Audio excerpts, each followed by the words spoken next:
Hello there.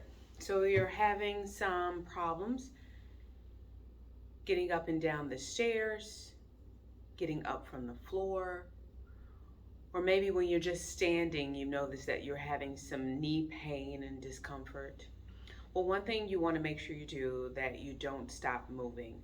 Once you stop moving, the inflammation and the pain just kind of stays in the knee. It causes it to throb, the swelling stays there, and it really just gets worse more so than get better. A few exercises that you can do to help improve your knee pain and function is just sitting on the edge of the table, and you're going to kick out, up and down. Moving up and down like this helps the muscles engage, therefore making the fluid kind of return to the heart. A lot of times with the swelling in the knee and the pain in the knee, the discomfort, it comes from the swelling that just kind of stays there. Here's another thing you can do. If you have a pillow, you can take a couch pillow or a pillow that you sleep on. You'll put it here, make sure your feet are flat on the floor, and then you're gonna squeeze. Hold it for 2 or 3 seconds and relax.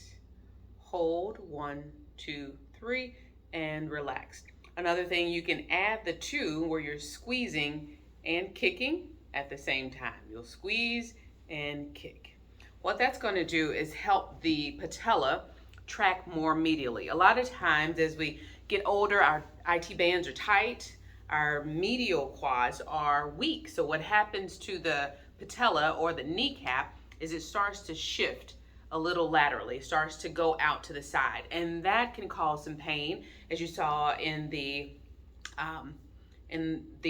report that we put out. If you're having some knee or patella instability, that means when the knee isn't tracking correctly right there in the middle and it's shifted off to the side. Most patients, it's shifted off again to the outside because of the tightness in the IT band and the weakness in the medial quads. So this squeezing and holding as well as squeezing and kicking will help improve the tracking and the alignment.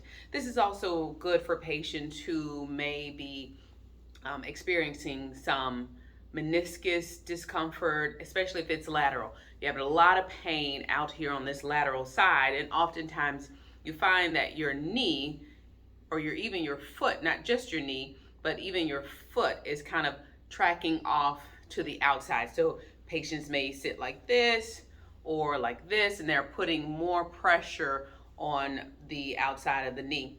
You may also have some pain when the knee is just extended. Maybe you're in the recliner or you have your foot on the ottoman, and holding it in that position for a long period of time causes some discomfort.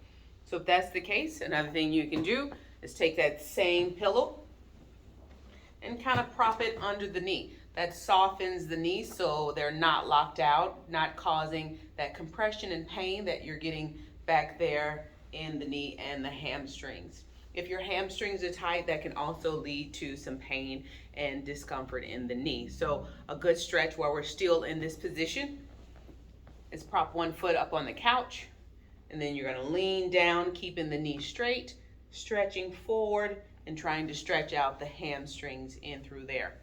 So here are a couple of tips that you can use to help decrease some of the knee pain, as well as help you return to function, going back up and down the stairs, as well as getting off the floor.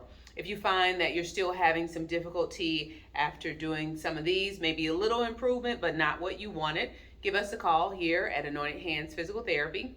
See the number below, 815-608-0288, and we'll get you scheduled and get you on a plan to help you reach your goals. All right, thanks. See you soon. Bye-bye.